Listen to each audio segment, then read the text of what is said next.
Good evening and welcome to St Hill for the first weekend of the season. Welcome back if you have just finished watching the women's game, and we are now here live at St Hill for the men's game for a 6 o'clock pushback, so we're not far away. The world is over the next few weeks, as you can see on your screen now, we've got lots and lots of live hockey for you live on our YouTube channel, but also here in person. So we are the next two home games for the men are once against Nottingham, which is the men's league, and our next few home games are Oxted obviously today, Nottingham, Cardiff and Met, Holcombe and Old Georgians. But also with the women, today they played against Bowden. Next week it's a double header against Nottingham University. On the 14th, they follow with Clifton Robinsons. On the 21st, it's Surbiton. On the 4th of November, it is Birmingham University. And finally, on the 11th of November, we have Exeter and Isca. The next few home games, it'll be really, really good to see a few more of you down on the pitch. So as you can see now that both Oxted and East Grinstead are just warming up in front of you. As you can see on your screens, the East Grinstead men's hockey squad is there for you. So as you can see there, head coach Wes Jackson is new this year to the role. So we wish Wes the best of luck during his maiden season as the first team coach. There are some new additions to the side. You may see that we have Max Lowry's come over from Wimbledon. We have with a number of boys coming from Nottingham University, which include Josh Gravestock, Archie Phillips, Isaac Farron, Ollie Smart, and Matthew Blood. They are our new players from Nottingham this year. We wish the boys the best of luck on their debut.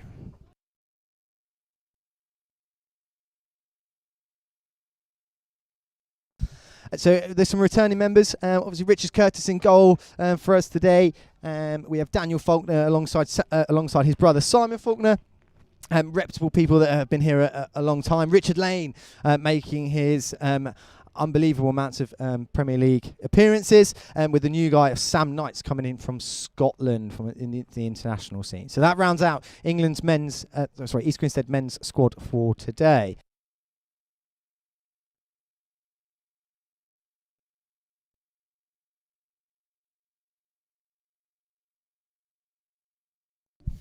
Coming up on your screen now is the squad for Oxted. So they've had a few people coming in and out. Noticeable people in for Oxted is Nick Page, coming in from Old Georgians. Let's watch out for him today in the middle of the park. Hopefully EG can keep him quiet and make him have a bit of a quiet game.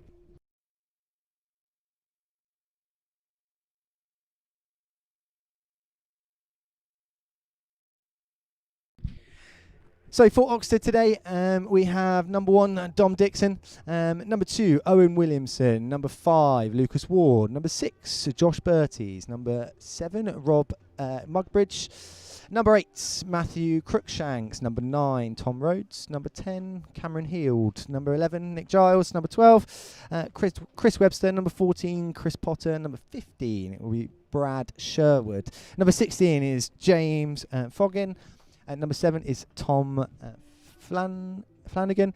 Number 18 is James Batten. Number 19 is Xander Fraser. Number 20 is Adam Miller. And number 21, Peter Jarvis. Number 22 is Charlie Oxford. Number 23 is Guy Morgan. Number 25 is Ollie Bennett. Number 26 is Isaac Mayle, number 27, Jake Bennett, and number 45, Nick Page, with the head coach of Simon Dobson and a manager of Wayne Bennett. So there is your Oxted men's squad for the opening Premier League game of the season here at St Hill.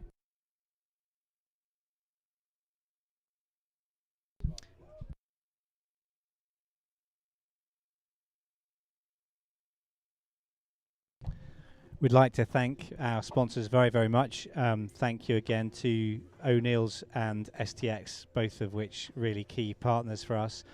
Our men's one sponsors, front of shirt, UHA, and back of shirt, Lingfield College. Thank you both very much. And today's match day sponsor for the men's game, Charles Mills. Earlier on, the women played. Thank you to Gold Group and Worth. and thank you very much to Future Audio for sponsoring that match as well.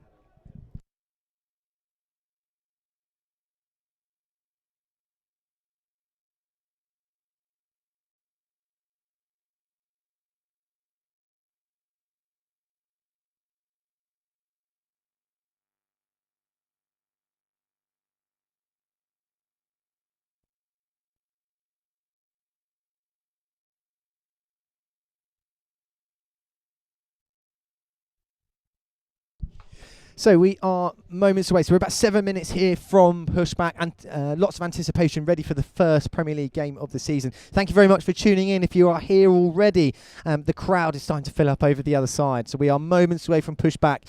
Stay tuned, and hopefully we'll have some hot Premier League action ready for you on your screens.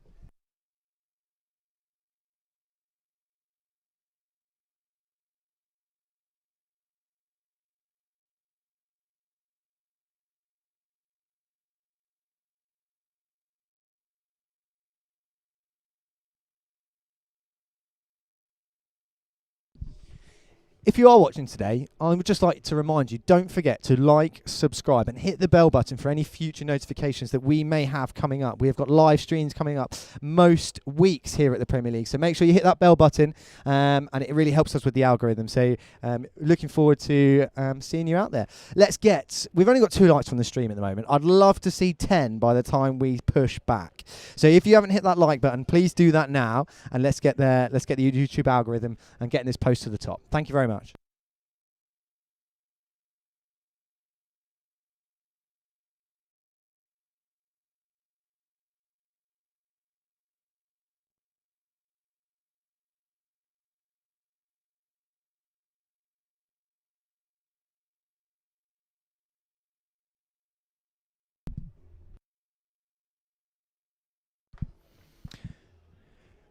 So with a number of debutants for the EG side, Ollie, obviously we've been in and around the squad over the course of the pre-season. How do you feel it's gone thus far? Good evening, Tom. It's gone well. We got to the final of the Y1 tournament with some great play and great team energy. I feel like the Notts lads have really brought a sense of camaraderie to the group. It's going well. Good performance against OGs. They looked scared out there, to be honest, against us. It was a good performance all round. I agree with you. It was a fantastic achievement for the lads to make the Y1. A certain yours truly scored in that game, actually, Ollie. So it was fantastic to be a part of that. I kind of reiterate what you say, is that there's a great feel and vibe within the team at the moment, in and around that squad. So I think we should be really positive about today. What do you reckon? Absolutely. I think Isaac Farrant's one to watch for goals. He's been absolutely putting in the back of the net, left, right and centre during pre-season. Coming from Nottingham, as Tom said earlier. Look forward to hitting them into the roof of the net this evening.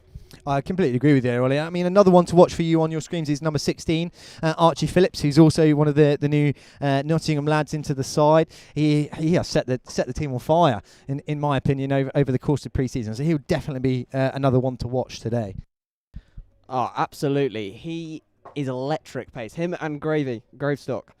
Josh Gravestock, number 7. Both of them absolutely rapid in the middle of the park. They'll be scaring the opposition to death. It'd be interesting to see how Oxted come out today, knowing that they've got a few additions to their side. They definitely look stronger than what they did in previous seasons. So how do you think that they're going to come up today?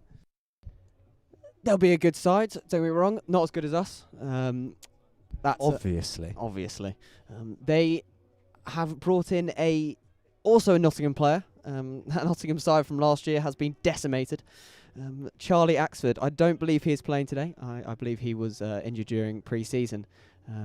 But it would have been nice to see him and the other Notts lads go at it.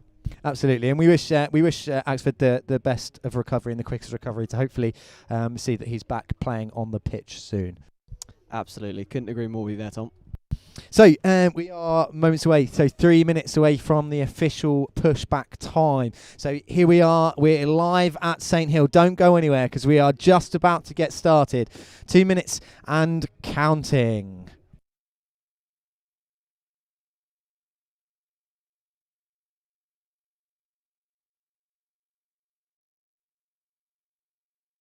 So as we look out onto the pitch, you can see East Grinstead just getting ready, making sure that they have their final preparations. They're all going down, making sure that they've all had a good game. Oxted are in the red and blue and red strip. Onto the left-hand side of your screen. So we have, just before we get going, we do have a little bit of a time for a shout-out. Now, there's somebody very special watching, as we can see, that has jumped into the comments. So, Philip Coote, I'd like to give you a massive shout-out, our ex-chairman. Thank you so much for tuning in today, and I'm sure that you are giving the boys all the best support from wherever in the amazing world that you are. So, thanks for tuning in, Phil, and we hopefully get out a good performance for you. During today's game, just another shout. This is from Simon Longhurst. Well done, Phil Coote, for figuring out the technology. It's nice to see that you're able to tune in. If you, so we do have this time just before a lull, just before we do start. If you would like to get involved today at any point, please, by all means, put a message in the comment section, and we will do our very best to get back to you. So be involved in today as we get ready for pushback. Good luck to both teams, and we are off. It is an Oxted pushback. Oxted are playing from left to right of your screen in the red, blue, red strip, and East Grinstead are playing from right to left in their white, blue, and white strip. Ollie, it's been a big build-up to today's game. Are you looking forward to the game? I am looking forward to the game. As we can see, don't know if you can see on the screen, but the flares are already out from the EG faithful. What an atmosphere they will bring today. I think they're doing a fantastic job for the sport. I think that the EG faithful have been innovators in the last couple of days, as we see Josh Graystuff just unfortunately get picked there. But as you can see, the flares are in full force. Thanks for everyone coming out to watch today. It's a fantastic atmosphere already today. Let's see how we go. That was a great start there by EG. The press work into effect, winning the ball high up the field. Look to see more of that. So Oxted just happy to play the ball around at the back at the moment. No need to go forward. As unfortunately, EG give away a bit of a rough foul there. Dan Faulkner picks the aerial out and does get the foul. My oh my, he's good at doing that. He can pick them for days over there, Tom. Absolutely. I mean, the aerial rule is something that when I was on commentary last year that we did speak about a lot. Now, unfortunately, it's not become any clearer over the pre-season period. No, there was a bit of discussion around the wording of the rules, with the help from our in-house playing lawyer, Ali Clift. Helped to decipher some of the words on that front, but I think we're still as confused as everyone else, Tom. Yeah, and I think if England Hockey are listening, then maybe... Or as James Smith, just unfortunately, he gets a little bit of a break, and it does turn into a long corner. Apologies for cutting off halfway what I was saying there, but if England Hockey maybe they do need a little bit more black and white clarification on how the aerial rule works. Certainly would help, Tom. So, as EG have got some meaningful possession, Ali Clift, the brother to the Clift that is sitting to my right-hand side today, gets down the right-hand side of the pitch. Nice quick ball speed, out to Archie Phillips. He plays it into the middle to Simon Faulkner, plays it to his brother Dan. EG are just looking for a little bit of early control here. Do you think that's in the game plan, Ollie? I think it is. I think we've spoken quite a lot. As Ali Clift comes in, excellent ball into the D. And they've won a short corner. That is a great start for East Grinstead. That is a fantastic start. Finding a foot really early on there. That was a brilliant bit of play. Oxted do not look happy and are constantly arguing with the umpires already. It's a slippery slope to be arguing that early, don't you think, Holly? Very slippery.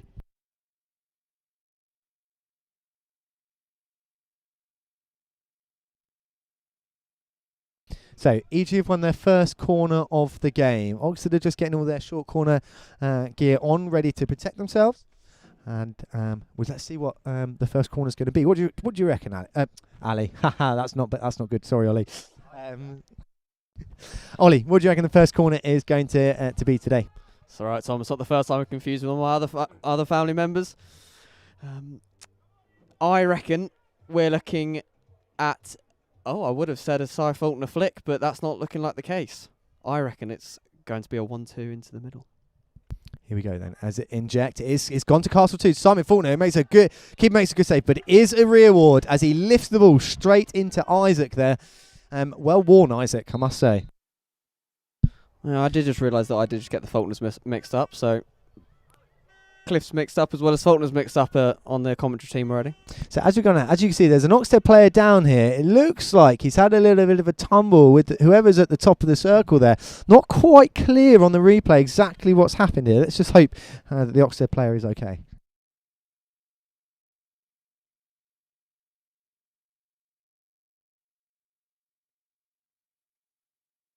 Okay, as there is a slight break in play in here, I'm just going to plug it again. Apologies, you might be sick of me saying this, but smash the like button. Let's get some subscribes. Let's make sure we hit the bell button so you get those notifications. And if you're not listening live, let's get yourself down here not next Saturday because we're all away, but the weekend after. I'd love to see more people in the crowd. I mean, if you fancy coming up to Nottingham, I'm fairly sure the support will be appreciated. That crowd is frightening, to say the least. They will be at it, like the EG Faithful is here today. Absolutely, and again, just another shout out to the EG Faithful. They are here come rain or shine, and they are changing the way that the hockey fanship is working. So hopefully more clubs get behind this and get their own faithful to make sure that they're there at games. Creating atmosphere at games only improves hockey as a sport, in my opinion. Yeah, I was with them for the women's game. They were in full voice with their brand new vuvuzelas. They are blasting ears off people over there, but it is great to. Sorry, great I to didn't hear. catch what you said there. Those vuvuzelas, I think they may be a little bit deaf. Vuvuzelas, I'm afraid. Yeah.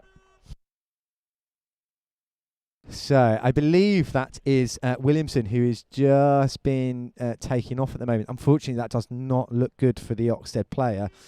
We wish him all the best and hope that it doesn't look as bad as it is. But as we are about to resume play, we do resume with an EG short corner. So there's a little bit of a break into the first quarter now, so it will be slightly longer. But as we go up again, EG are set for their second short corner of the game. This has got to be a Cy Faulkner into the top. It is Cy Faulkner again off that cast. Oh, and it's a good save, Joe Oldie wouldn't be very happy with that, I must say. Shout out to Joe. Thanks for watching, tuning in today. It's really, really good to see you in the chat. So Matt Blood on the ball. Dan Faulkner plays it out to side. Good quick ball speed from here. Oxted is stepping out nice and quickly to put pressure on Matt Blood into the middle. But quick ball speed allows EG to make this to this left-hand side. And EG do win a foul. Gone through the back of Matt Blood's stick. Absolutely hacked him there, Tom. So I'm hoping you can hear the noise from the Faithful. It's really, really good, creating a fantastic atmosphere as EG are having some really meaningful possession here around Oxted's 25. Let's just see if they can actually make something from this and keep the pressure up.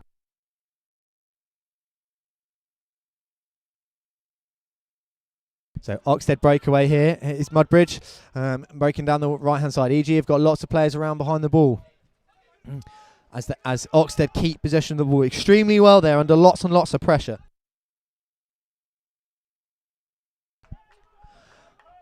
So I think down in front, is that Richard Lane ready to come on the pitch there, Ollie? Can I see? It is indeed. I think Max Lowry is getting ready as well. He will most likely be coming on for one of the half-backs and then probably going into the centre-half role.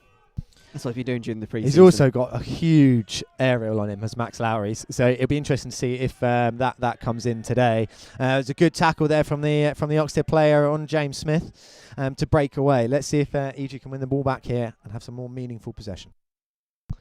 Yeah, so Max Lowry has just come on for Mike Wood, and Rob Lane has just come on for Sam Knight.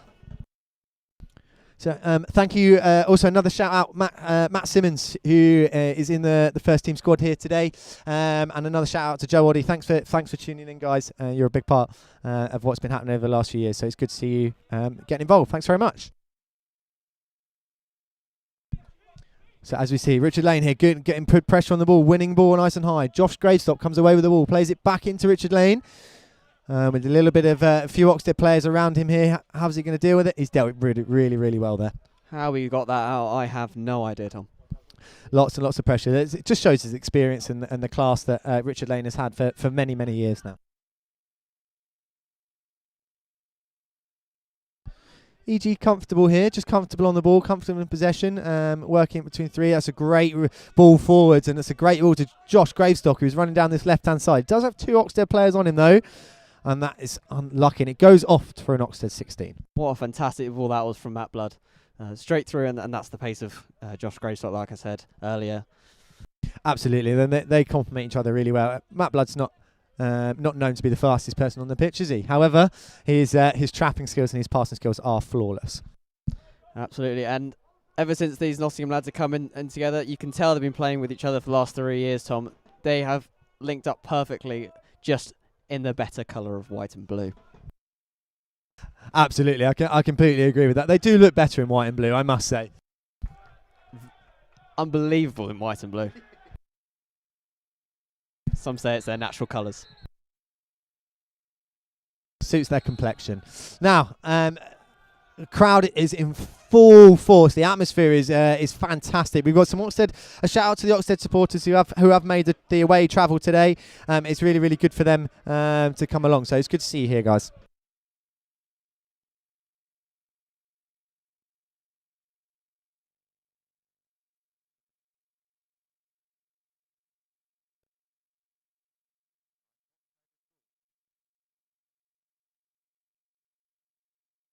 Kent Sherd doing a really, really good job there. Congratulations, Kent Sherd, on his Premier League debut today.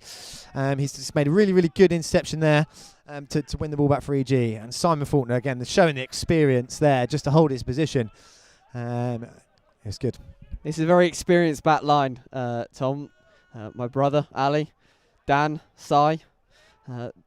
Been at the club for multiple years, and it is showing in these early outing here. As I say that, that's a commentator's curse right there, I think. Unfortunately, that is the definition of a commentator's curse there, Ollie. But as we see now, EG running back, so it is an Oxted sideline over the far side of your screen. Unfortunately, not able to play the ball quickly, which is good. It's good for East Grinstead to make sure that they're back in a good shape for their deep defence. So there's a difficult area, a long old aerial to trap there. It's a very, very difficult one there for Oxted, but it does then go out for a sideline for an EG ball.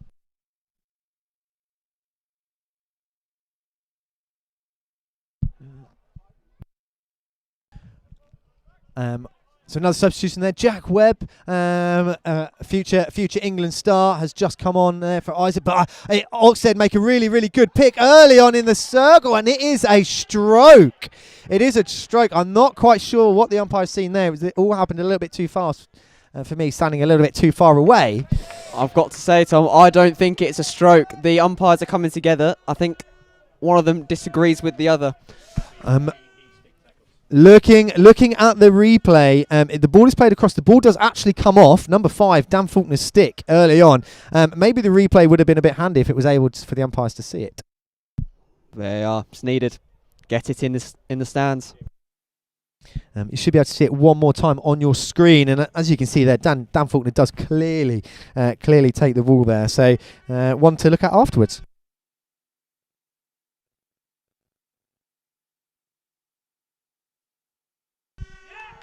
Okay, as unfortunately missed that on your screens, but that is an Oxted goal. The flick was converted by an earlier injured Connor Williamson.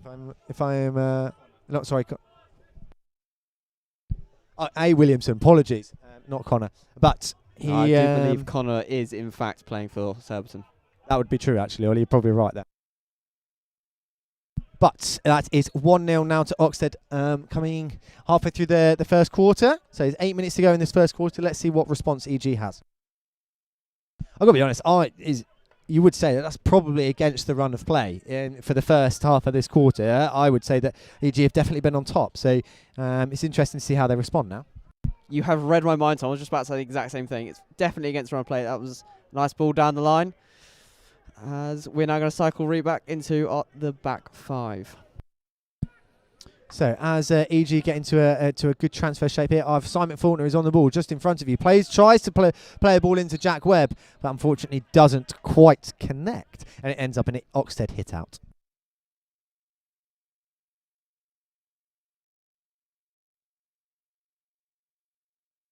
big aerial crossfield. That is a huge chuck from number 23 there. And unfortunately, that's the second time that he's made that chuck and it has not connected.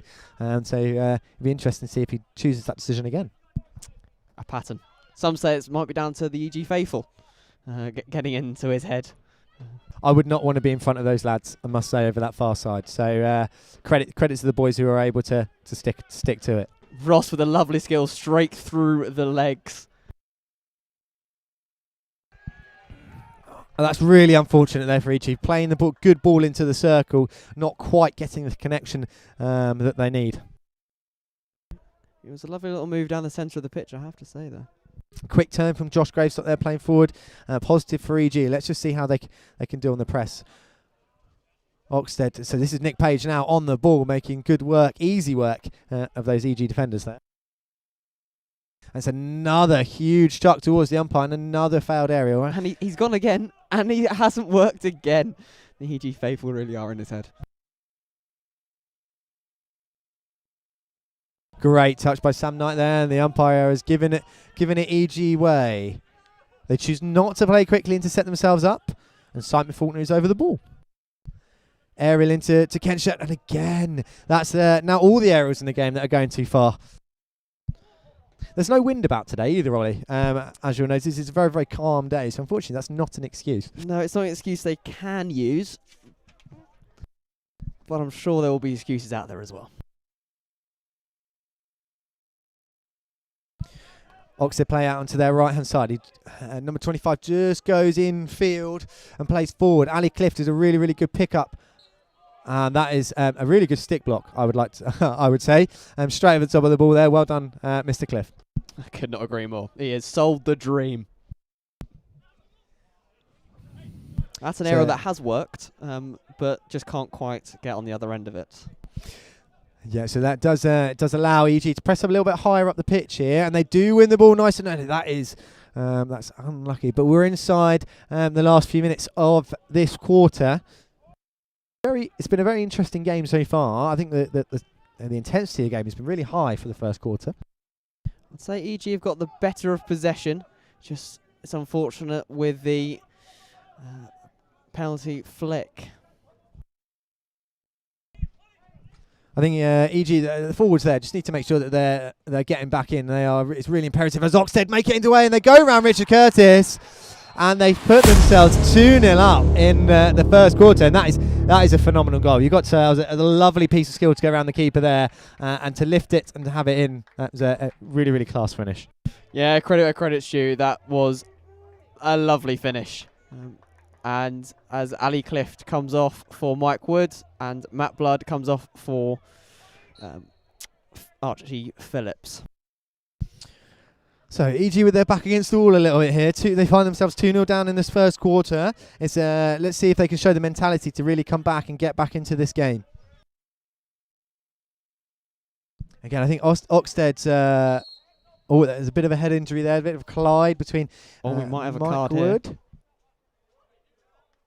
That is a green card for Mike Wood from EG. It'd be interesting to see how the umpire saw that one. From here in the commentary box, I must say that it did look that the Oxted player set himself to make the tackle, and unfortunately, setting yourself in front of somebody who's running towards you, there's not a lot you can do as the player on the ball. No, and generally ends quite badly. As we saw there. So that means that EG are now down to 10 men for the next 2 minutes. As you can see, that they've probably changed their press height here just to allow for a little bit less space in between the lines. Loving that technical talk from Utah. That is just gorgeous. Trying to give the people a bit of an insight as well here, Ollie. It's a shame the fact that you coached an opposition team earlier today. That cannot go unmissed. Thanks for throwing me under the bus, Ollie. Really, really appreciate that. And unfortunately, they were wearing red as well, weren't they? Which isn't ideal for today. No, it was, and you were missed on the pitch as well, which was a shame. But you sold our secrets. I promise you I didn't. Not trade secrets. Anyway, the twos. They've got so many secrets. I'm not sure I had enough time. Sorry, as we come back to the game in hand, Oxted are playing the ball around the back really, really nicely here, really dictating. So as you can see, with the player there losing the ball, that's good from EG to make sure that they've got players in around the ball. About leaving the ball, that's a topic of conversation that does come up a lot.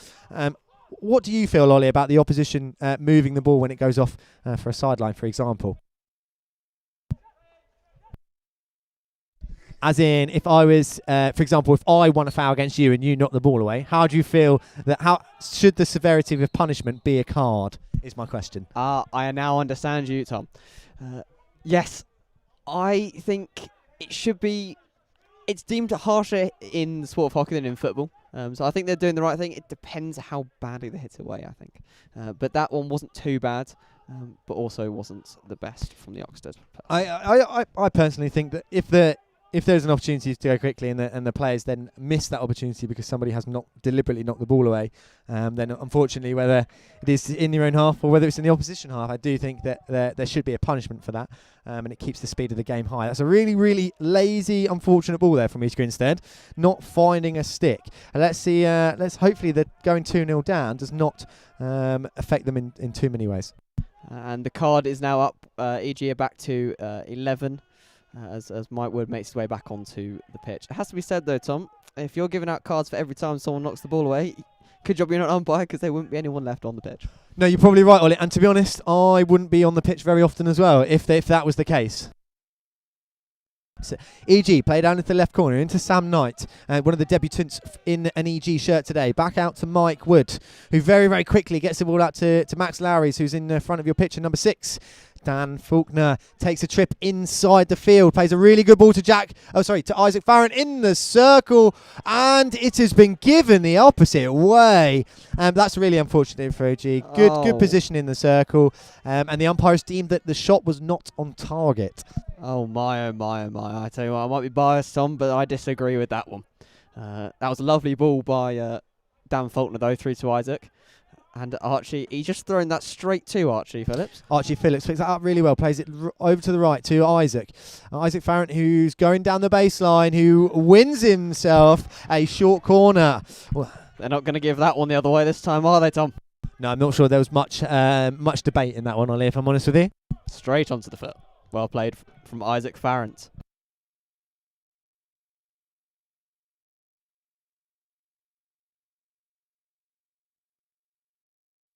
So as we have a little bit of a lull in play, I'd like to say welcome back to Yeti Zulu, who's been a common tuner in, who's been tuning in over the last year. So thanks again for tuning in today. It's great to see you back again in the chat. And just on that, let's get some more likes. There's 81 of you watching at the moment.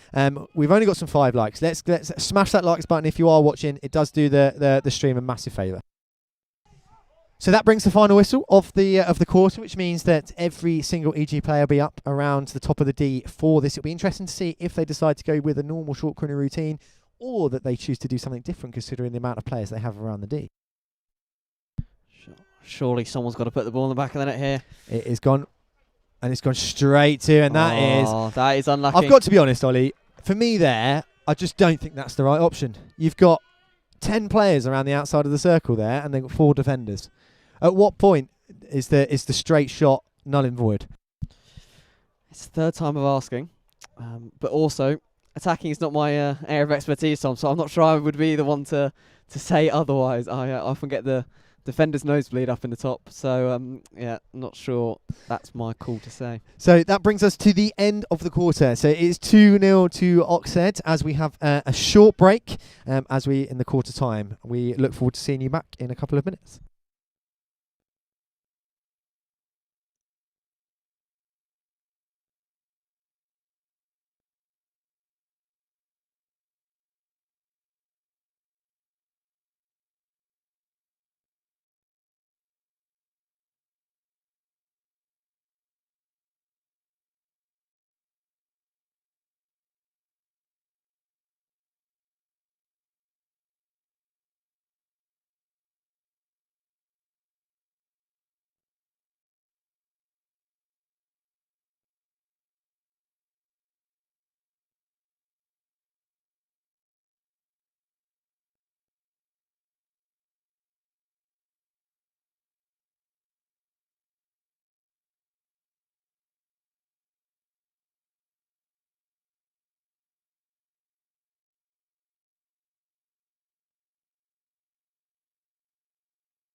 So, welcome back. We're getting ready now for the second quarter. Are you still joined by me, Tom, and Ollie to my right? Welcome back, Ollie, for the second quarter. How do you see this quarter going? I don't want to put a commentator's curse on anything, Tom. I've already done that tonight. But I would love to see EG climb back into this game. They, for me, had the better opportunities in that half. There was only just 2 breakaway opportunities from Oxted. So, as we start the second quarter, Oxted also have pushed back. They have decided to keep the ball deep into their half. EG managed to win the ball back really well, and they managed to set themselves up into their outletting shape.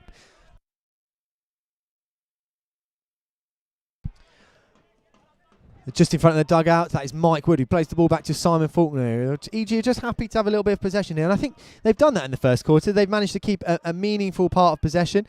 Josh Gravestock, that is an absolutely outrageous pick above your head, but unfortunately it is an Oxted ball.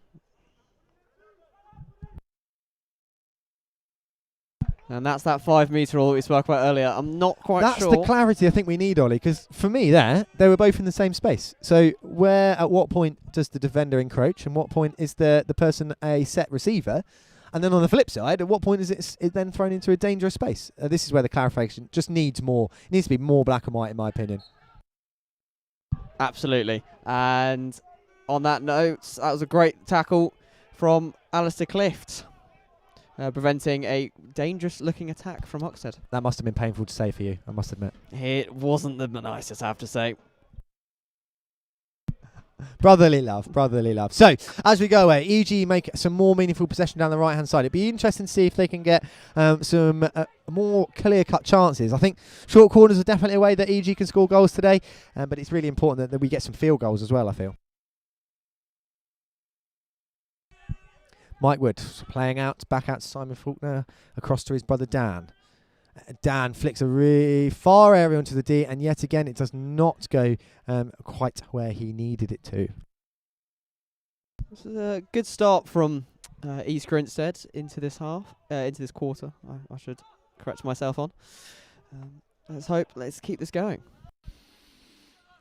I think the difference between this EG team and one that you may have seen in previous years is this team is really a couple of things intent in their press. I think that their pressing intent is really good. That's a fantastic tackle by Simon Faulkner there. But also going forward, I feel, Ollie, that they just show a bit more of a threat and a bit more of an idea that they want to go forward instead of just sitting on the ball.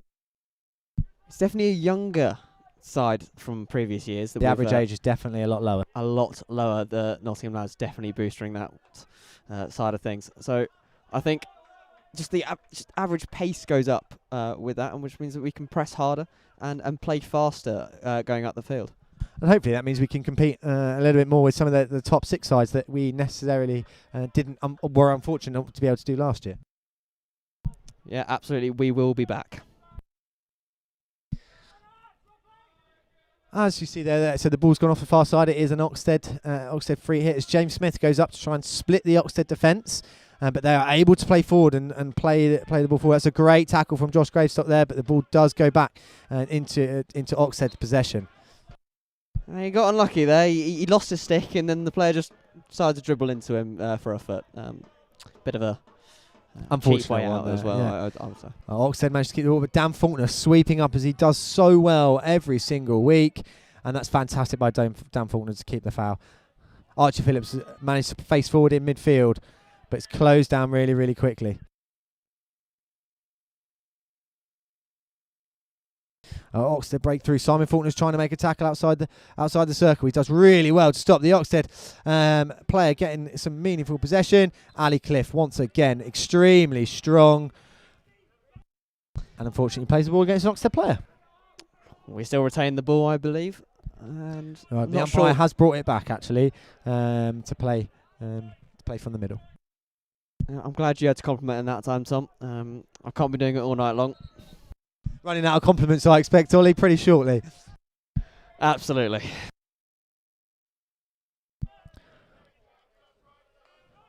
So, East Grinstead looking to get their play back underway again, looking to move the ball nice and fast. Oxted have played a really aggressive press here. has it worked for them? But Josh Graystock takes a dance into the middle. He then rolls the ball over to the right-hand side. Sam Knight's found himself in a little bit of space here. Is he able to push the baseline? Plays a really good ball across the circle. And it goes out all the way over the other side for an Oxted ball. They're creating some really nice opportunities here, Tom, throughout the last 2 quarters, a quarter and a half. Just need to find the back of the net. Unfortunately, so getting some clear shot chances on goal is definitely an issue here. And that is an EG ball. Umpire feeling that the Oxted player stick has gone and hit Ali Cliff's stick there. Once again, Ali Cliff doing a nice little job at mopping up at the back. I don't know how many times I'm going to have to say that, because, well, and each time the cut gets a bit deeper, doesn't it, Ollie? Eh? Absolutely, Tom. So Matt Bird plays out to the right to Ali. Ali plays a good ball into James Smith, who managed to first time pass it. This is a lovely little interchange here from East Grinstead. This is poetry in motion. Archie Phillips is getting swarmed by 3 or 4 players here and does really well to keep possession of the ball. And Sam Knight plays out to Dan Faulkner. Tell you what, that was a phase of hockey that was just poetry in motion. Matt Blood breaks through the tackles. Simon Faulkner plays the ball in, and that's an unfortunate touch. And the umpire's given it for lifted there. I'm pretty sure the ball's gone freely through the circle there, but the umpire has given and made that call.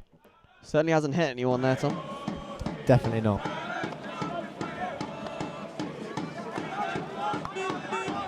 As you can see, that's a lifted ball there, and EG shut down the ball quickly. It's Dan Faulkner taking one on the inside of the knee, takes it really, really well. Aerial into the pocket of the D, takes it by Isaac Farron. Can EG now upgrade as he goes down the baseline? And a short corner been given. That's really, really good work there from Isaac Farron. You see, that's where the EG bench was screaming for the 5-metre rule in the early phase, but Isaac Farron took matters into his own hands, earning another short corner. That is, he's done quite a few today. That's good. Let's just see if EG can convert one now. Now, on the short corner there, the ruling that I've read states that is a penalty corner straight away. Absolutely. You've got to get 5 from set receiver, if I'm correct. From the receiver, yes, absolutely. If you don't, it is a short corner. There is something to it, whether you pose danger or not. Now, the word intentionally has also been thrown into that conversation. Now, intentionally intercepting it dangerously is now a penalty stroke, I believe, instead of a penalty corner. And you see, that's what is intentionally dangerous. Your guess is as good as mine, Mr. Clift, I must say. So, as we'll leave that topic, we'll side that line, that topic just for a second as we get ready. As Dan Faulkner injects the ball to Castle 1. Simon Faulkner has got a reward.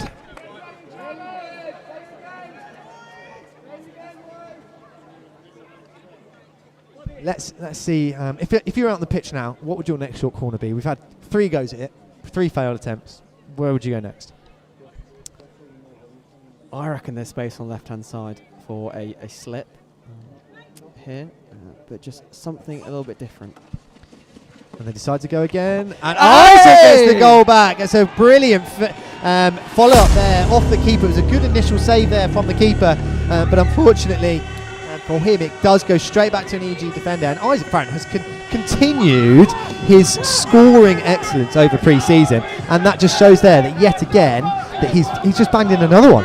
Absolutely, he has gone from pre-season and has converted it straight into the league. Keep it coming, Isaac Farron. Let's have a little bit more of that, please. So as we get underway with just under 9 minutes left of this second quarter, maybe the pressure's getting to Oxted now as a few mistakes are creeping into their to the aspect of their outletting. That's really unfortunate. A really good pressure on the ball. You can see that goal's really energised the EG team here, and rightly so. I think that they deserve to definitely at least be the scoreline at 2-1. Not just the EG team, but somehow the EG people have got even louder, Tom. Sorry, Ollie, can't hear you over the faithful. But you're absolutely right there. Hopefully that's infueled the fans on the far side to give EG a little bit more support.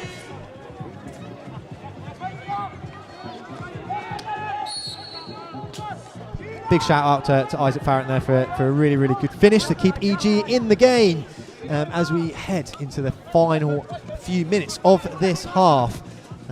Great touch by Richard Lane. That's a fantastic aerial pick, but unfortunately it has gone off the side. It's now sideline to Oxted. It really was.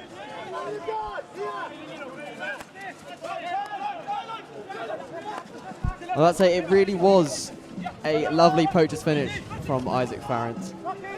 Just what we love to see. And I think it keeps the game alive. I think going into half time at 2-0 down is a different prospect, and to going into 2-1, the game is definitely still in the balance. And I think although EG haven't had as much higher up the pitch possession in this quarter, I do feel that they've had more meaningful time on the ball. Oxted are lightning quick going forward, though, I must say.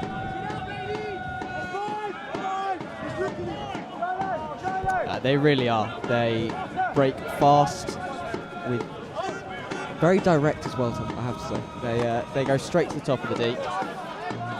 Credit to them. Credit to this Oxted side. They look fit. They look energised. They look like they're really, really up for this game. And I think that showed definitely in the counter-attacking phase of the game. Tell you what, though, this centre half from Oxted is absolutely chucking bombs out there with his aerials. They are going so far. That's a great pick by Josh Grayson. I mean, a lot of today's modern game, a lot of the ball does spend a bit of time in the air now, which is a real credit to the ability of the players. That is a fantastic ball in by Kent Sherd on his Premier League debut, and makes connection with Jack Webb, but just not, unfortunately, towards the target. Two youngsters connecting quite nicely there, Tom. Sounding quite old there, Tom, with the game these days. Unfortunately, it's not my first radio, I must admit, and it's definitely not my first game, that's for sure.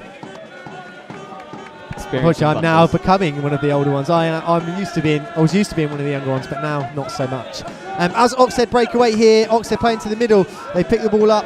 Ali Cliff gets beaten there as Oxted go to the right hand side. Max Lowry's makes another interception, but not quite getting possession. Good save from Richard Curtis there. Strong left foot from him there. That's a turnover from EG in the centre of the park. As Oxted go back on the attack, it was a great clearance as well from Richard.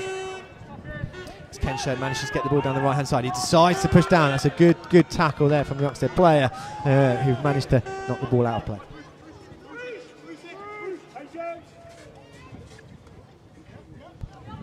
And Jack Webb managed to take down the aerial beautifully and does get the 5 this time. I believe that was called for. So again, another interesting call, Ollie, there, to be honest. The consistency is the killer, I think. Yeah, it also wasn't the quickest decision, so I think that's why you were guessing, but I believe that was for the 5 metres, yes. So EG lose possession down in Oxted's corner of the deep left-hand corner of the pitch. As you look at your screens, and they do win the foul to make sure that they can set themselves up into an outlet in shape and force EG back into their shape.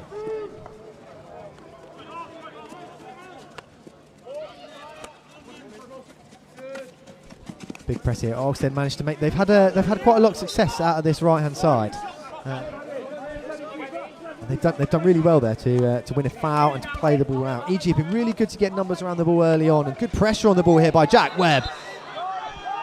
What a fantastic piece of foul getting there from the Oxted player.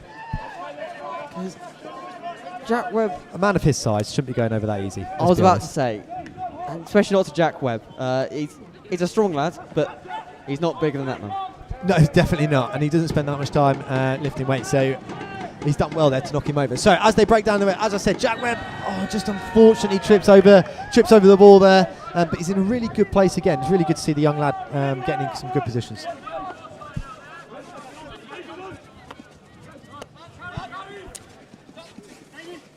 Oxted make it that. Rostock is unbelievable at those picks. Those one-handed reverse picks. Where is Ken Sherd going? Can he get the ball across the D here? But he's managed to keep possession really, really well. Fantastic for him. Ross is picking everything tonight. I have to say, he's come on the pitch. He's been effective. He's done well. He doesn't miss much, just a Scotsman, with 150 international caps, which is, you can see why he's probably got those. Well, it should be worth noting that he is joined by another Scotsman. Sam Knight is indeed another Scotsman, and so they're linking up in midfield together as the Scottish wonder duo, some call them. I'm sure there's a few other words for them as well. But today they are the Scottish duo, and they are doing fantastically well out here for East Grinstead. So as we see, Matt Blood just holding on to a little possession here. Oxted sitting a little bit deeper to stay nice and compact. Hopefully not give anything away. As we look inside the last 3 minutes of this half, how do you think the half's gone for both teams? Who's going to be the happier of the two at half time? I think it's got to be EG. If this was boxing, I would give that round to East Grinstead. They have got the goal. They defended well so far. Please don't be this the commentator's curse. And it's not well got in the way there by Max Larry. And it's deep into the circle. It's an error that has connected, but it's smashed into the side netting from Oxted. Again, another example there of their electric pace going forwards and how quickly they like to get the ball up the pitch. I think it's a good watch for the neutral. But EG have just done the exact same, pass the ball straight to Isaac Farrell on the halfway line. Tell you what, my heart was in my mouth there, Tom. I did not want to give another way commentator's curse.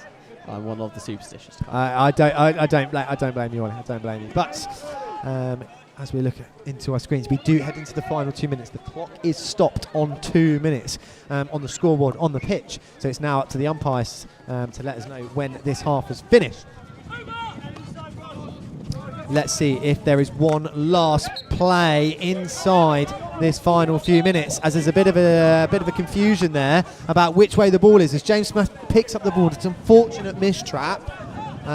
Unfortunately, there for James Smith. It would be lovely to have another shot on goal in the last minute. He was in there as well, so if it was a bit important trap there, and that's the important piece of the modern game, is that the opportunities come few and far between. And Dan Faulkner absolutely dances through the middle of the Oxted pitch, which is fantastic to see. Unfortunately, it doesn't get any further, but it means that EG do keep the ball. Play a great ball into the circle there, and it's again unfortunately not quite made the connection that EG wanted. Hopefully that's something they can get through into the second half. Some say, Tom, that Dan Faulkner has the defenders that he's just wobbled past are still spinning. Mike Wood makes it into the D. Sorry to cut you off there, Ollie, but that is a fantastic ball across the circle, but not quite made. Simon Faulkner plays it back in.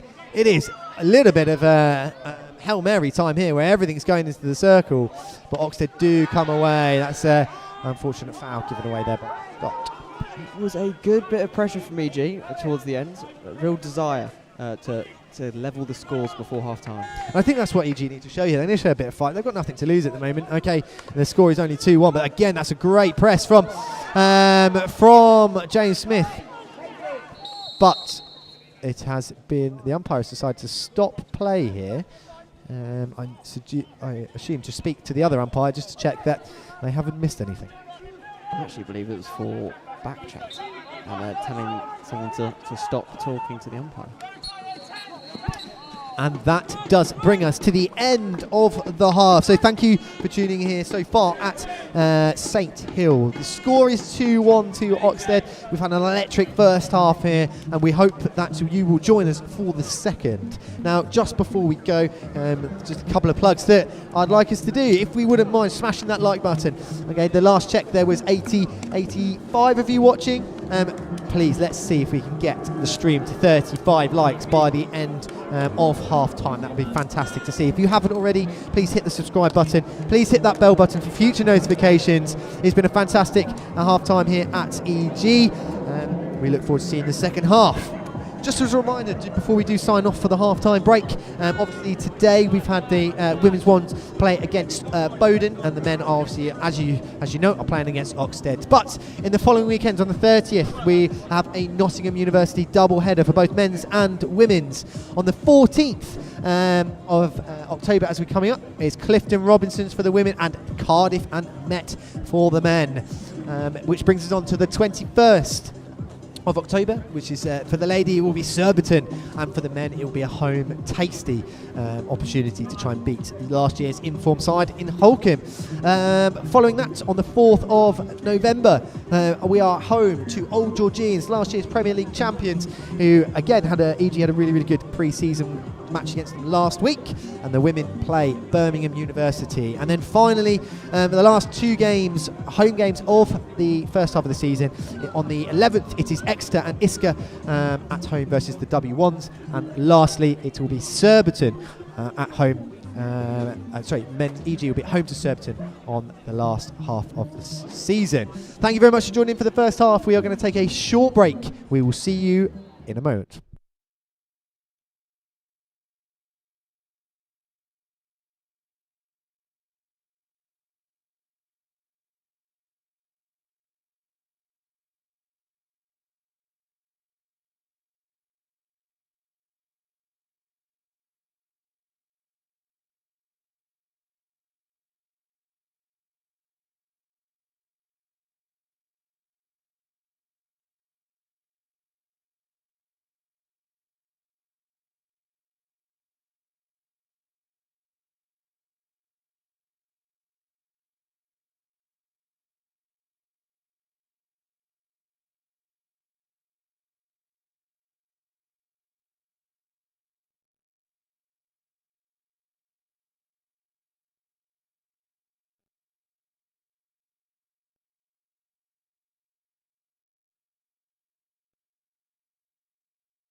Okay, and welcome back to the second half here at Saints Hill.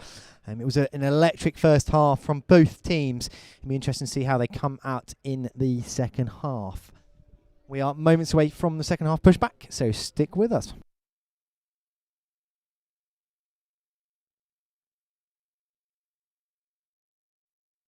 I'd just like to do another few shout-outs just before we get going. One to Simon Longhurst, who spends a lot of time, lots and lots of time up here, making sure that the recording is set up and the video set up, all for the first team to go back and review, but also to make sure that we're up and ready. Another shout to Jason Coleman, who also spent a lot of his own time up here, nearly as much time long as you're right, but spends a lot of time up here making sure everything's ready. So shout out to Jason as well. Thank you very much for everything that you guys do.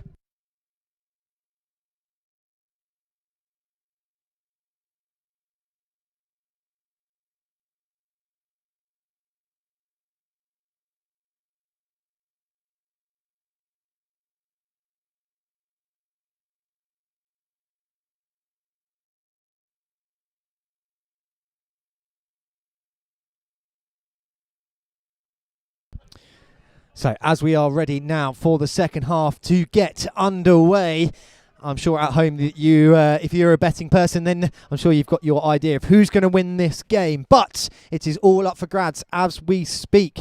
Let's see if East Grinstead can get back in front or if Oxted can put another few past them. Let's find out.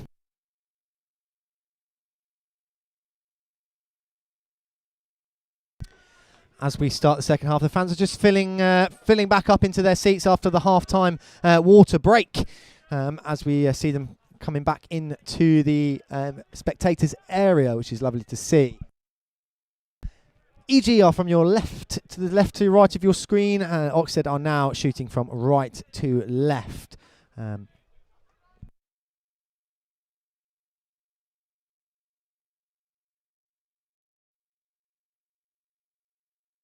Ali Clift having another little dance through the middle, but does get picked off. But Archie Phillips makes a double turnover. A little bit scrappy there from both teams, but also do come away with the ball, play the ball backwards, and manage to set themselves up.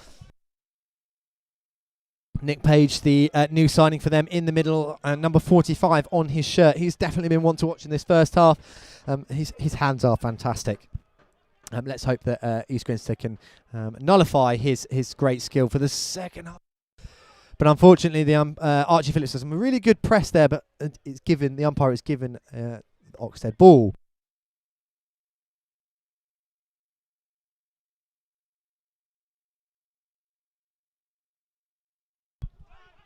I am now also joined back by Ollie. Welcome back, Ollie. Thanks for getting the refreshments. Ready for the second half. How do you think this is going to go? Good evening, Tom. I think it's going to go well.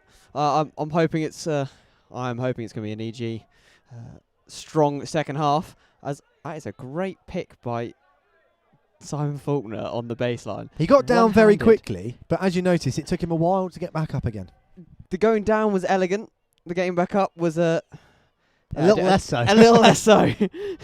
But no, I think it's going to go well. And fingers crossed for East Grinstead. So Oxted managed to win the foul there after some really, really good pressure, some high pressure on the ball.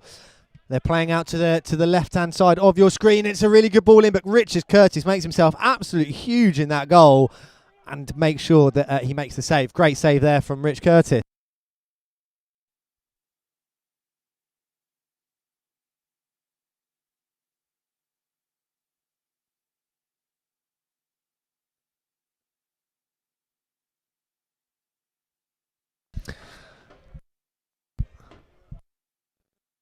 Great pick there from Isaac Farron. Another successful aerial this time, as we mentioned in the first half. Not many successful aerials going to stick, but that definitely was one there.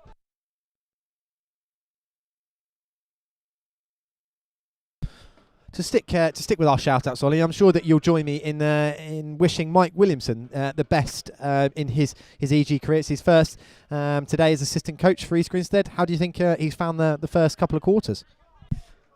I think he'll be a little bit disappointed with the two next to the away on the score. But having said that, the team has played well. I think we've been very fluid in attack, strong in defence, apart from two little mishaps. But he's done well, and he's having just started at EG.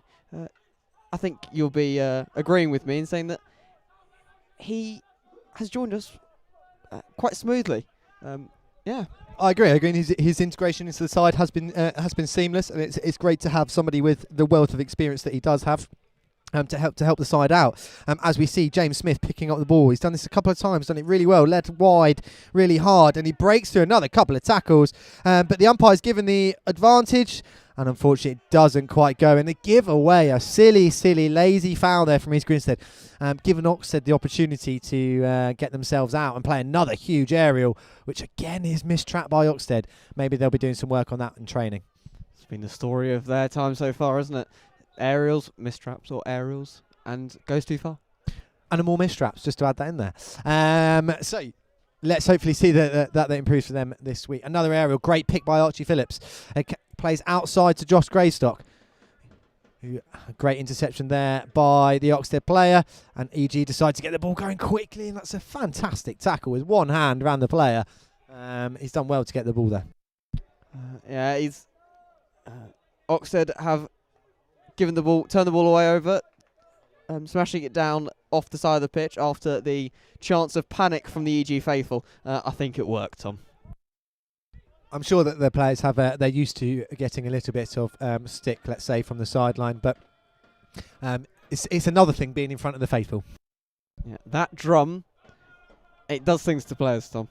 I mean, it's echoing through me, and I'm across the other side of the pitch, so I hate to think what it's like for Oxted's right half. As they manage to get the ball again, I mean, I must say, Oxted's deep defence today has been something to admire. They have been absolutely solid in that deep defence, not letting anything go in the circle. Some serious skills and hands from the Oxford forward display there, carving open the midfield and winning a good foul.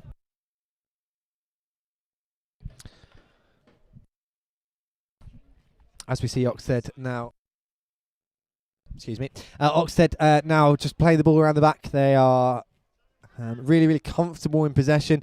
Let's see if EG can force a mistake here. As we've seen previously, that EG are able to force mistakes once their press does work. Sounded like Siri wanted to get into the comms box there, Tom. I've just completed my stand goal for the day, Ollie. Thank you very much, actually. So I'm quite proud of myself. I think if we can get some likes for Tom on completing his stand goal on the stream, that would be greatly appreciated, and one that Tom would love. Luckily there was a bit of a mistrap from the Oxted player inside the circle there. It does mean it's an EG ball. There are 2 balls on the pitch now, which unfortunately means that we are unable to start playing. And we are back underway. And we are underway. Ali Clift, as you can see, probably in front of this dugout, does win a little bit of a foul. He is blocked off there. He's very good at winning those fouls. Is Ali Clift, our resident lawyer. He's done really well there.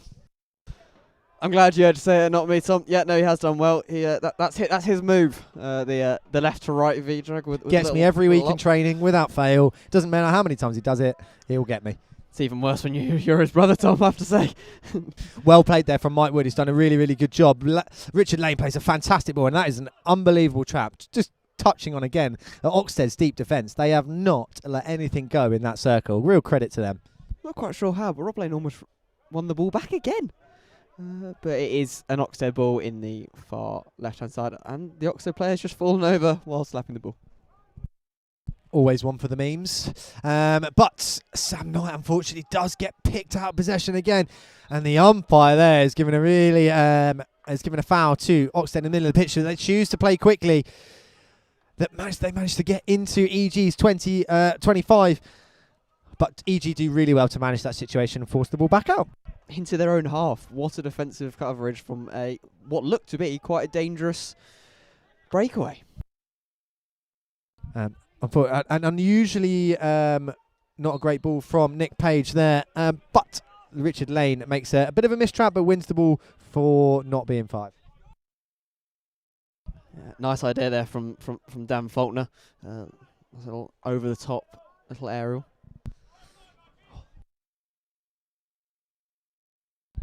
So a little bit of an unfortunate mistrap there for EG, which does mean Oxted get into this baseline. What that is a challenge fantastic that is from Dan tackle. Faulkner. To make that clean as well is a real credit to Dan Faulkner's skill. That is clean, and the guy was running at some pace. It did look like Dan was going to charge him to the fence after making the clean tackle, but he's safe and sound. Yeah, that Oxted forward there certainly doesn't run in treacle. He is lightning fast. I wish I had that pace, Tom. Don't we all, Ollie? Don't we all? As EG managed to get the ball, Kent Sherd on his Premier League debut is breaking away down the right. Plays a really good ball out to Jack Webb on this right-hand side. Now, this is a man who can run for days. His fitness scores are unbelievable. It's a really good ball into the... Unfortunate. It's fantastic from Jack Webb. Unfortunately, it doesn't come to a little bit more. But again, EG sweep up the ball is something they've done extremely well today, whether it's in the middle or it's in... and that is a card. That is a silly foul to give away in that position. And see, that's where they're all. We just don't know what happens with that. But that is a green card for Porter, unless he's wearing the wrong shirt. And he's a former East Grinstead player. Well, there might be some animosity towards that tackle then. He certainly wasn't going to let them go through. Now, as cards go, as the word... when we talk about breakdown in play, do you agree with the decision? Absolutely. He was charging through the midfield, and he was he was nowhere near the ball, to be honest. I mean, he got all stick and nothing but stick. I think that's what you can describe as an intentional foul, and rightly so that the umpires obviously seen that and made that decision. But that's a fantastic read from the Oxted player, who unfortunately doesn't quite manage to get it under control, and EG managed to retain possession. Really good ball. That's an unfortunate mistrap there inside the circle from Kent Sherd, having a very good debut today. Let's just hope that he can get himself on the score sheet as well. That would be one hell of a way to make your debut, wouldn't it? A dream. Now, that's an unbelievable pick. I'll say it again for you, Ollie, but that's an unbelievable pick from Ali Clift, who has picked that out the sky on the reverse. That's a fantastic ball into Jack Webb. Can he make it into the circle? He goes onto the backhand, and that's a great, fearless block from the Oxted player, which means it goes out for an EG long corner. I'm glad you're here to compliment my brother and not me, Tom. He did well and then led to a fantastic break. The importance of what happens in the first phase of the play does set this up, and that's sometimes what teams don't exactly realise. As we see Simon getting into the... Oh, that is well picked out from the umpire over the far side there, and to keep EG possession. Max Larry is at the top, has passed it over to Dan Faulkner, who's passed it over to Ali Clift on the right-hand side. He's put in a good ball across. And unfortunately, that has hit Webby on the knee as he's gone to ground. Oxted ball. And again, another huge chuck. And yet again, it goes off the sideline. And if you were the Oxted coach right now, what would you be saying to them? Don't throw it as far. I think there have been too many hours spent in the gym for this Oxted 11, I have to say. He has thrown some huge aerials, but the fact is, too far, Tom. Unfortunately, I do think that if they had connected, they may have caused AG a little bit more trouble. But again, that's a question for the VAR, because for me there, AG have thrown that into a space with crowded players. For me, that's an Oxted ball. Again, the question about the rule is how do we tell from up here? Is it impossible? It is, yes, but I don't like saying things are impossible, but yes, no, it's impossible. Although I would say, as a defender, I would like to see more priority given to the defence over the attack. You would. I'm going to agree to disagree with you there, Ollie, because as a forward, I think they should give it to all the forwards. How rude.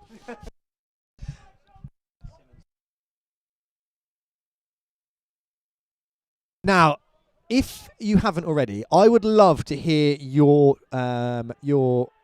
questions and your queries about the area rule. So if you want to get involved in the chat today and you'd like to put something in the chat, then please do so, as EG try and force the ball into the circle, but Ali Cliff once again mops up. But I'll go back to my question. If you would like to get involved in the chat, I will do my very best to answer your questions.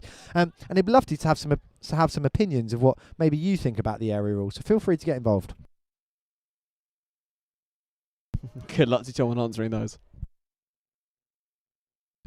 Unless you are a lawyer, you probably don't have much chance, but we'll see. Oxted managed to get possession, and that is a stick block. Again, a very, very weird decision again from the umpire there, but EG managed to get the ball. Matt Budd plays it into the circle. Does get a lifted ball. He's very, very quick to get the ball going again. Plays it back into the circle, but Oxted sweep up. Nick Page on the ball, plays the ball back, decides not to try and face forward this time, but does win the foul.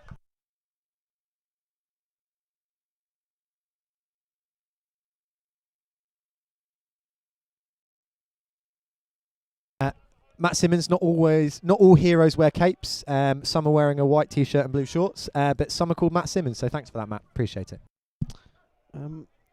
Sorry, Matt, but some also do wear blue and black, and I'm not quite sure why Tom is and not me, but you know, I'll talk to you in training about that one. So as we look again, another good win there from EG. Again, Oxted not having much meaningful possession at the moment. EG really controlling the pace of the game and really controlling possession.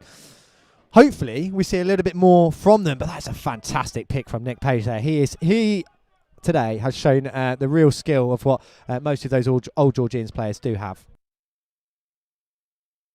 Except for he's an Oxted player. Coming from OGs.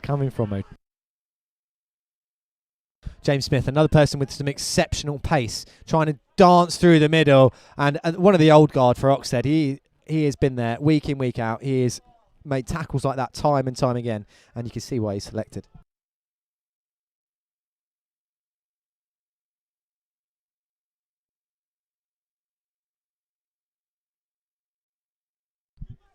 Oxted managed to win the foul. They keep possession on just in front of your screens, just in front of the dugout, as you can see.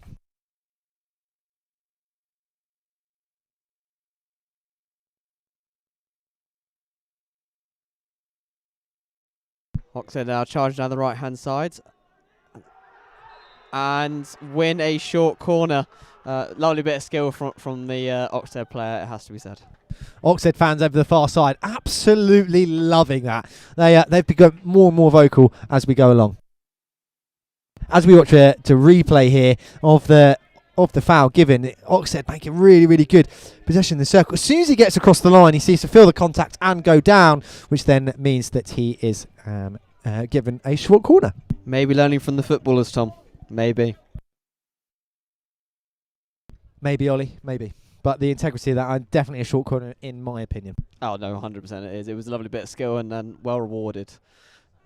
Let's see if they can capitalise in the last 2 minutes of the quarter. So as we head inside the last 2 minutes of this quarter, the clock is stopped out on our screens. It is now down to the umpires to come up to let us know when the end of the quarter is. This is a big moment in the game, Ollie. This is a big moment for Oxted. If they score here, is that ropes for East Grinstead?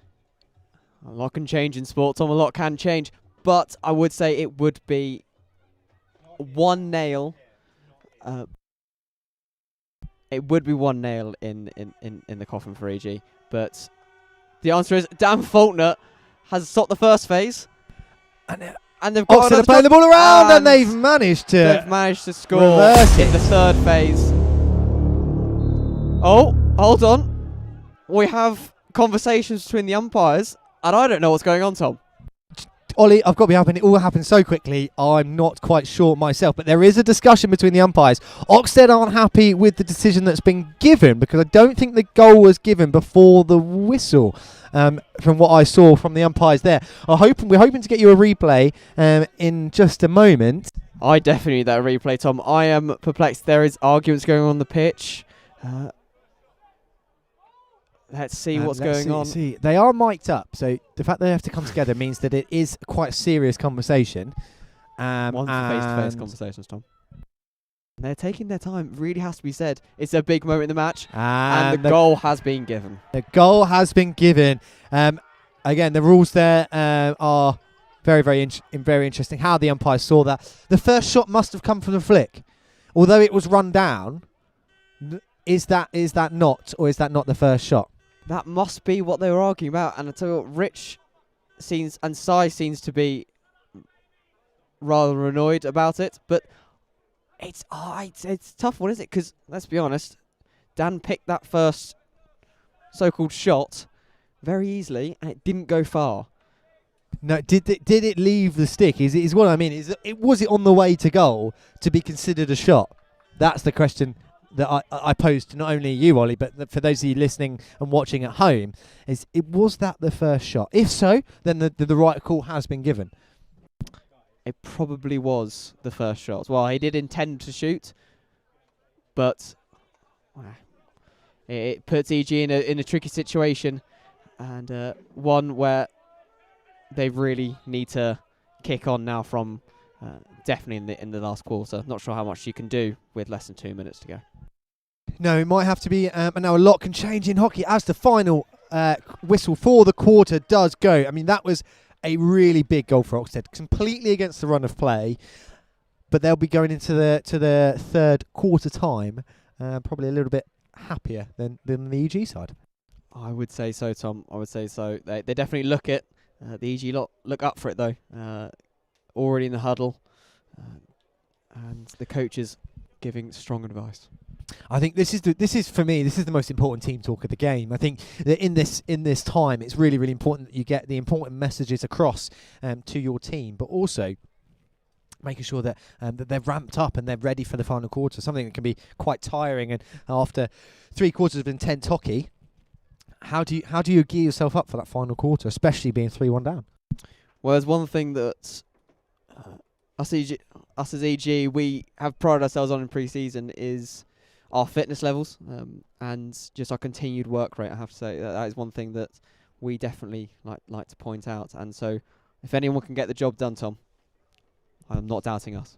I completely agree with you there, Ollie. I think that's something that EG have definitely been very vocal about and very positive about during their pre-season. I think now it matters more than ever. All that build-up for them really here. It's really important that they come out firing, they get an early goal, and then hopefully something else can happen. Now, just to flip the other side of the coin, Oxted. How do you think Oxted are feeling at this point in time? I think they'll be feeling very happy with themselves. They've come away in the local derby. And find themselves 3-1 up with 17.5 minutes to go. That's a situation that I think they would have dreamed of, really. I completely agree with that. I think that Oxted will probably be the happier of the two. So definitely going into this final bit. Now, just before we do start the final quarter, we have some other games that have been on today. So Wimbledon, the score that is been posted for them today is 5-2 at home to Beeston. Unfortunately, we don't have any other scores for you available at the moment. But as soon as they do come through, if you are interested in scores around the grounds, then we will hopefully have those for you. We are just about to get ready for this fourth and final quarter here of the opening league weekend at St Hill. I think it's a massive opportunity here for EG to get something from the game and show their fight, show their grit. But Oxted, they've been fantastic in their deep defence today. They have not let anything go in and around the circle. It's going to be a tough ask, isn't it, Ollie? Credit where credit's due. It will be a tough ask. One that, well, we'll find out if EG will answer. It will be one hell of a comeback if they do pull this around. I think tactically, this is going to be a really tactical masterclass from EG here. It's going to be really fascinating to see how they come out, whether they stick to the game plan or whether they change it up. And James Smith has managed to get the ball, but it's again swamped by 4 or 5 Oxted players. Has he gone 5 there? Ball into the middle. With my rulers, Tom. And the umpires decides he can say play on there, but EG do keep the ball.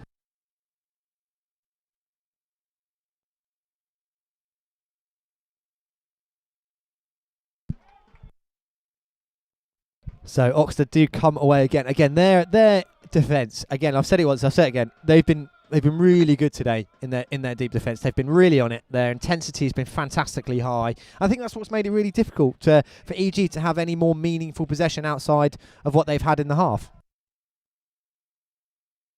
Absolutely, and they found themselves on the halfway line, and with a free hit, the pressure is high from EG right now. really looking to press up high on the players.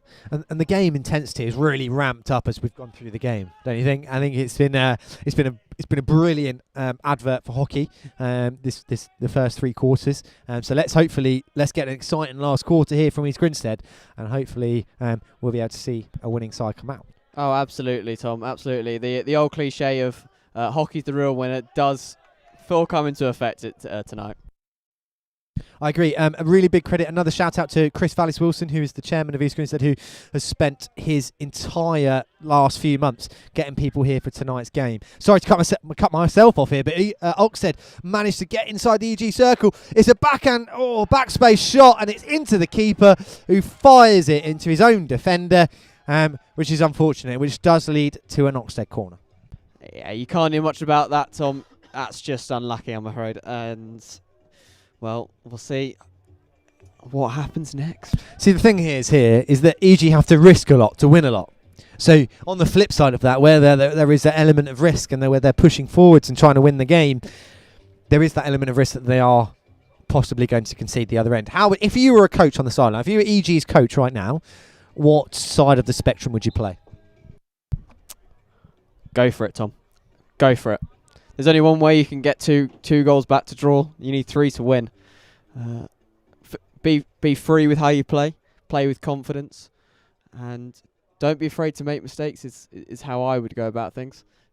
Yeah, I completely agree with you there, Ollie. As a coach myself, I would always tell my team in this situation that there's nothing to lose here. We're already losing the game, so there's everything to gain. As Oxted inject the ball out, and it is a flick, and it's off the inside of the post. Now, if you were watching the ladies' game earlier, the post was EG's worst enemy. So it's actually done EG a favour there, so hopefully it does work out. It's a cheeky little lift, and it's a mistrap to Oxted give the ball away. They are going to be furious in their defence for the last 14 minutes. Yeah, the post this evening has played a massive part in the 2 games, in all games actually, in the game before the women's game, the one where you coach the oppositions, Tom. The EG Thanks, Ollie. Also did hit the post onto the keeper, back onto the post, and it didn't go in the goal. So it's about time something goes for EG in the post today. Just a quick shout out to Becky Flick, who has just let us know that Southgate are winning, I believe, in their first. So thank you very, very much for that, as England Hockey don't want to update their website for us. But just so you know, that Southgate are winning 3-1 away at Cardiff Met in the final quarter. So that's going to be very interesting to see how that one pans out. But as I bring your attention back here to EG, we've got Archie Phillips on the ball just in front of the dugout, who plays it back to Ali Clift, who plays the ball into Matt Blood, who quickly plays the work. Simon Faulkner, reverse pick, was fantastic there. Great high level of skill. Sam Knight over on the top side of your screen plays a really good ball into the D. Archie Phillips gets beaten to the ball by the keeper. But again, really good from EG here. If they can get something out of this little bit of play, then I think this game is on. Well and truly on. And it's Archie Phillips. Goes for the shot. And he scores! And he's going to make, EG are going to make something of this final quarter in front of the faithful. Now, I know Archie, from training with him in the last few weeks, he would have dreamt of that moment. He would have dreamt of scoring in front of the faithful. Absolutely. He's been talking about playing with in front of the faithful for over a month now. It has been his desire. And the rest. And to score in front of the goal. Here we go. We have a game on our hands, Tom. And is this not what we asked for, Ollie? That we have at least a game on our hands in the final quarter. Now, I suggest you don't go anywhere as Josh Gravestock. Brilliant. Plays the ball to Jack Webb, who goes to play the ball across. Oh. And it's a long corner. The keeper has kept their Oxted in this game. Wow. This is electric. What an advert for hockey. This is unbelievable. The desire and energy that EG are playing for. You've got to wonder where it was and why it's come now. But it's here. And wow, it's treating us to some great hockey. Absolutely fantastic. And again, Oxted, credit to Oxted the entire game. Their pressing has been flawless. But it is time to see what they are made of in this final 11 minutes to go. I wouldn't go anywhere. This is going to be a rocket of a final quarter. Strap yourselves in, folks. We are in for a ride. Let's also see a few more likes on the stream. If you haven't liked it already, please do so. It does us gives us massive help against the YouTube algorithm, which can be a really cruel mistress at times. So please, if you're not already, hit the like button, subscribe, and hit the bell for our notifications. As I bring you back to the game, Oxted managed to win the ball from a Max Lowry back stick, and they're looking to slow the game down now. If you were Oxted, 3-2 up, 10 minutes to go. How do you look at this game, Ollie? How do I look at it? Through exciting goggles, Tom. Through exciting goggles. We're in for one hell of a ride. EG really have to keep on going. You have to score another goal at least, and I think they're capable of scoring more than one, Tom. I really do. If I was the Oxted coach right now, I must say that it's all about control of the game, is it not? If you're in possession of the ball, the other team can't score. So keeping possession, I mean, it sounds really really straightforward, and it is that straightforward. But keeping possession has surely got to be your number one objective. Thank you very much for that, Sherlock. Yes, that is yes. You really do have to keep the ball and let their deep defence work its magic as it did just then. It has to be said. And again, we've said it before. We'll say it again. Oxted's deep defence has been fantastic this evening. Their two fullbacks clearing up everything, which has just been an unfortunate part of the game. But again, Oxted looking to slow everything down now. They're looking to play slow hockey. Again, another mistrapped aerial. So the one thing I would say as an Oxted coach is stop throwing those aerials. Honestly, I'm not sure they've trapped a single one of them. Hasn't looked like it from here, Tom. I have to said, it has to be said.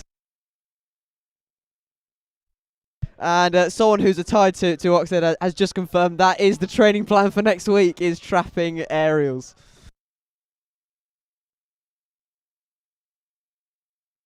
So Matt Blood picks up the ball here, plays it into Kent Sherd, who managed to go in the backhand. That is an awful tackle, and he's managed to say it's on the outside of the circle, which gives EG ball just on the edge of the circle here. They have lived round there tonight, Tom. They really have. Honestly, they might have checked into the hotel and cashed in for days. The amount of stuff that they've done, and it is a short corner. What a fantastic little play and a set piece there from East Grinstead. Now, Ollie, the next question is, are we going to go for a straight strike or are we going to see a variant?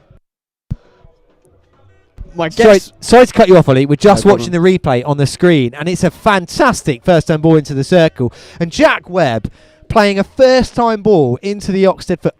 I've got to say, I think that was a little high. I do think that was a little high. I think the umpires missed something there, and EG are lucky to come away with that. Best stay quiet, Tom. Best stay quiet. Well played, Webby. Well played. Yes, what now for this short corner? What now for the short corner? Well, history tells us it's going to be a straight strike from the top, Tom. Yes, but we'd like to see something a little bit different. Wouldn't you agree, Ollie?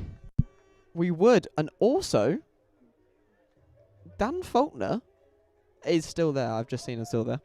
He's still there. He's injecting. Whether it will be flat or not is a different question. However... I also meant Cy Faulkner, not Dan. That's okay. 1-1 then, Ollie. 1-1. Here we go. It injects. It goes out to Cypher. Who cracks one? That is an old form. It's Kent Sherd on the backhand. And he fires it off for the baseline. Yeah. Sideline. Interesting decision to go from a straight hit. You don't often see that these days. No, especially not at this level, I must say. It didn't Another work this huge time. chuck. And another mistrap. And another mistrap. So unfortunately, Oxted haven't listened to us in the commentating box and decided to stick with their game plan. And it's benefiting EG as Sam Knight strolls and plays it back to Cy Faulkner. So we're inside the last 7 minutes. The last 7 minutes. This game is on a knife edge. I mean, what a great advert for hockey. As we've said before, this is really, really good if you can keep up with the speed of this game. But let's see. Sam Knight gets the ball on the side of the circle. He's played it. Kent Sherd! And unfortunately, he has put that wide. That's a big chance for the debutant there. A big chance. But positive, Ollie. Positive. Let's stay positive here. Absolutely. What creating chances. Creating chances. What opportunity that was. Wow. Unfortunate for Kent. What a way that would have been to to go about your debut, scoring in front of the faithful to make it 3-3, but it's not happened, and Oxted are on the other end. Is this going to be... Oh, that has gone miles. Unfortunately, gone off for a long corner. Credit goes to Mike Wood there. That is a fantastic block. Squeezing himself in between two Oxted players to force that ball high into the air and off the pitch. Oxted would like to score here, I feel. In that sense, they'd probably kill the game off. However, in hockey, as we've seen before, is that nothing's ever over until the final whistle goes. More so than any other sport, I feel. Absolutely, the pace this game is played at allows that to happen, and anything can happen. What a bit of skill that was from the Oxted player. He moved the ball very well, and EG break away. Now, this is an opportunity for EG. If they're able to string a few passes together, Jack Webb plays down to Richard Lane. Richard Lane plays it on to Kent Sherd, who managed to break it to the middle of the pitch. Has he got any view? Unfortunately, he wins the foul here. He manages to keep the ball and fires it into an Oxted foot. What opportunity this that game would have is been. on a knife edge. This is really, really close. EG, I feel, just need one opportunity here to equalise this game. And to be honest, would be a fair reflection, in my opinion. I couldn't agree more. It really would be. And I think they will. There's 4 minutes and 45 seconds left on the clock. And it can go either way. I'm actually quite nervous. For the first time sitting here commentating, I'm actually quite nervous. This is brilliant. So well done to both teams for sticking out in this far. As we go inside the last 5 minutes, it is now all or nothing for both teams here. How much do you commit? How much do you savour the fact that that there could be another goal scored? I think EG have to go for it, but with a calm head. The last couple of attacks have been a little bit frantic. I completely agree there. Maybe the opposition, or the time of the game, the intensity of the game, maybe getting to a few. It'd be interesting to see how we finish off this game.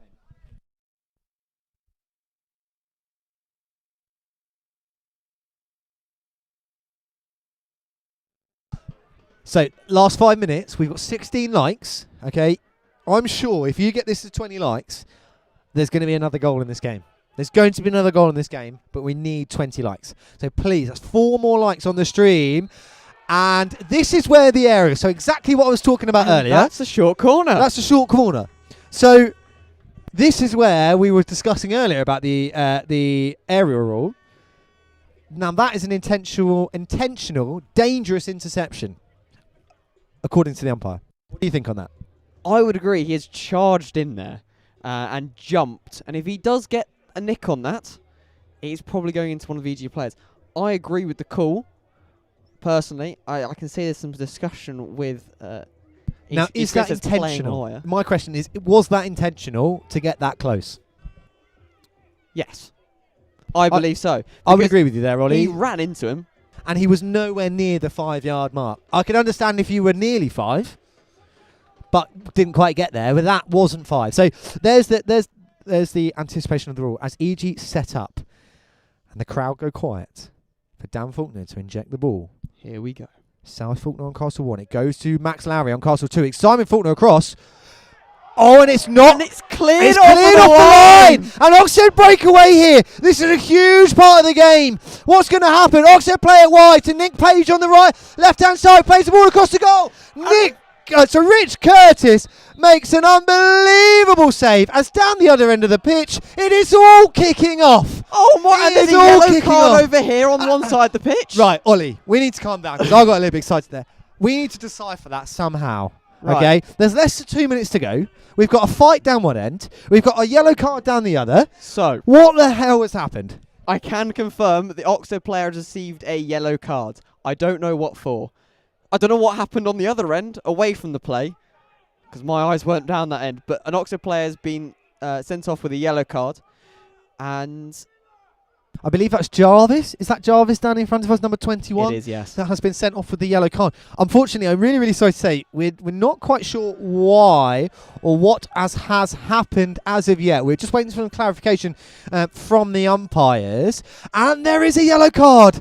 There is a yellow card. I believe that's for number 5, Dan Faulkner. I believe so, yeah. It is a yellow card for number 5, Dan Faulkner. So that is number 21, Jarvis for Oxted, and number 5 for Dan Faulkner. Both received yellow cards in that phase of play.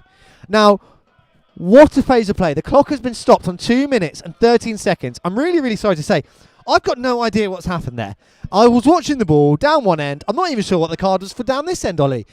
Is there any way you can shed some light? Because I couldn't see. I don't know what happened, why the Oxted player got sent off. I believe Dan got sent off for antagonising players, but I didn't see that happen. Coaches are on the field. Players I'm not sure you're allowed your coach on the field.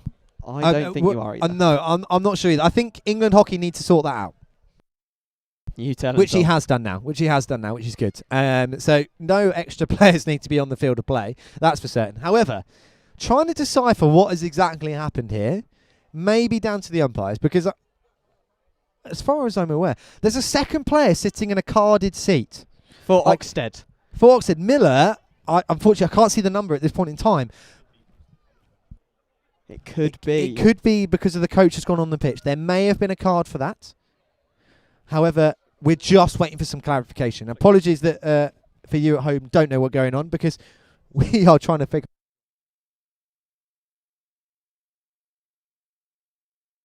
So let's see what the umpires have decided here. They're 2 minutes 13 on the clock. So I believe that Oxted have 2 players off and EG have 1. This is huge. This is huge. Yes, Oxted have 2 players off. The umpire has signalled. Okay. The umpire has signalled it is an EG ball. Oxted are down by 2 players. EG are down by 1. Max Lowry sits on the ball now. If I was East Grinstead, I'd be taking Richard Curtis off the pitch. Get an extra outfield player on there, in my opinion. Oh, that's a bold decision from you, Tom. Bold. It is, but you either win or you lose. And that's the end. That is sport, unfortunately. Or you draw, because that's another option. Who wants to draw, though, Wally? That's boring. Okay, you either win or you lose, all right? After tonight, to be fair, nothing can be boring. As we see Joff's Gravestock, unfortunate mistrap in the right-hand side of your screen. But EG are pressing up nice and high.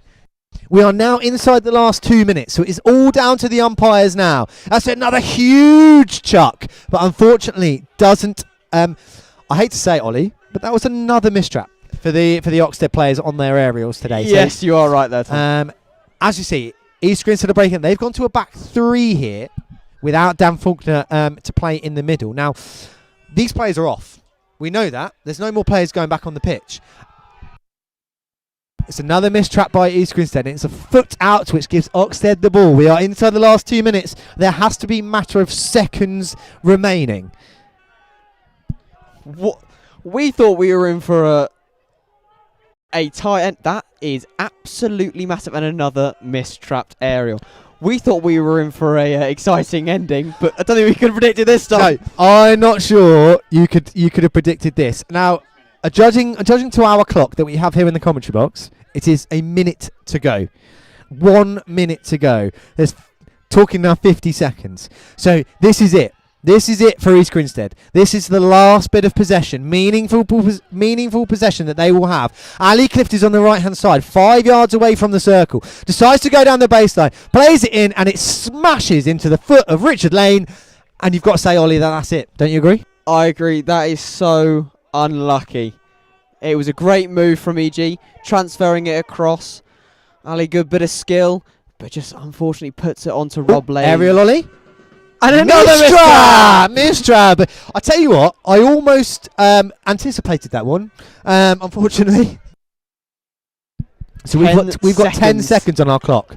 We have 10 seconds on our clock. What's going to happen? Ali with great hands plays. Oh, mistrap! What's going on here? EG around the ball. There's got to be that is the final whistle, and Oxted have come out 3-2 winners on the opening day of the season here at St Hill. Ollie, I just want to say at the end of this game, thank you so much for joining me. It's been absolutely fantastic. Any final words from you on today's game? My pleasure, Tommy. It has been unbelievable, and fireworks are going off to the left of us. And the game was fireworks, so I think that says it all, really. Poetry in motion. What a game. Unfortunate for EG, but wow.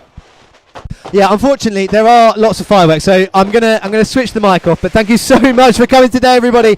I hope to see you down here next time. Thanks for joining us. It's been a fantastic day. Thank you to Ollie. Thank you to Oxted for a great game. Thank you for East Grinstead. Thank you all for Goodbye, watching, all. and I will see you all at St Hill next time.